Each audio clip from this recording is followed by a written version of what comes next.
आदमी रहता था, राजा के पास रोज जाता था भीख मांगने। रोज का नियम राजा का 5 रुपया देता था, बाप और बेटे दोनों को 5-5।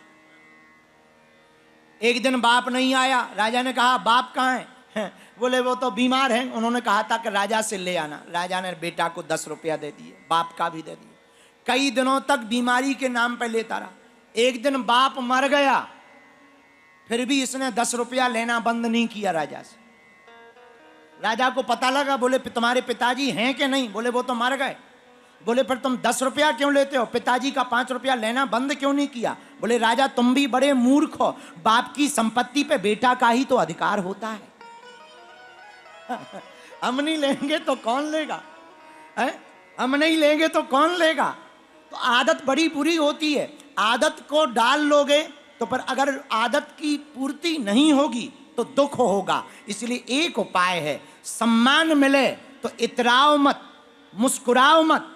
सम्मान मिले तो ज्यादा मुस्कुराओ मत, अपमान मिले तो इतराओ मत। दोनों में प्रभु को धन्यवाद देना प्रारंभ कर दोगे, जहां भी जाओगे वहां सम्मान पाओगे। इसलिए गणेश जी का रूप है हाथी का, मुख है हाथी का, इसलिए भगवान शंकर ने मुख हाथी का दिया।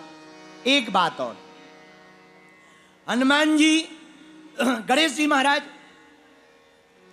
आप दर्शन करोगे तो एक हाथ अभय मुद्रा में है, ऐसे उठाए हुए। ये हाथ अभय मुद्रा में होने का कारण क्या है? अभय के दाता गणेश जी हैं। आहा, हमने एक जगह गणेश अंक में एक वर्णन पढ़ा, देवताओं ने स्तुति की, ब्रह्मा विष्णु और महेश की दिव्य स्तुति की। हे भगवान पधारो, क्या बात है। त्रिदेवों से कहा महाराज हम लोग कोई भी काम करने जाते हैं, विघ्न आ जाते, विघ्न, विघ्न से बचने का कोई उपाय बताओ। त्रिदेवों ने कहा शक्ति के प्रभाव के कारण कालांतर में विघ्न हरता के रूप में भगवान विष्णु जी बोले, हे देवताओं, विघ्न से बचने के लिए विघ्न हरता देवता की पूजा करनी पड़ेगी। वो विघ्न हरता कौन है? बोले वैसे तो वो आदि गणेश हैं, लेकिन कालांतर में वही विघ्न हरता शक्ति के पुत्र पार्वती के सुत के रूप में जन्म लेंगे, अवतार लेंगे, उनका नाम गणेश कहलाएगा। वो गणेश कहलाएंगे, विघ्न हरता होंगे। इसलिए गणेश भगवान का एक हाथ अभय मुद्रा में रहता है।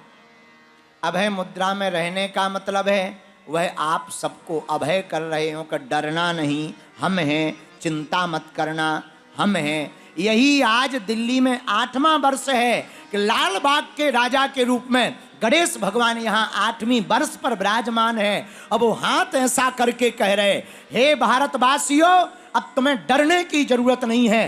तुम्हारी रक्षा और विघ्न को मिटाने के लिए विघ्न हरता के रूप में लाल बाग के राजा बैठे हुए हैं। इसीलिए हर वर्ष हम गणेश उत्सव के दौरान, जिस दिन गणेश जी का प्रागट्य उत्सव हुआ, गणेश चतुर्थी के दिन से हम लोग उत्सव मनाते हैं। गणपति बप्पा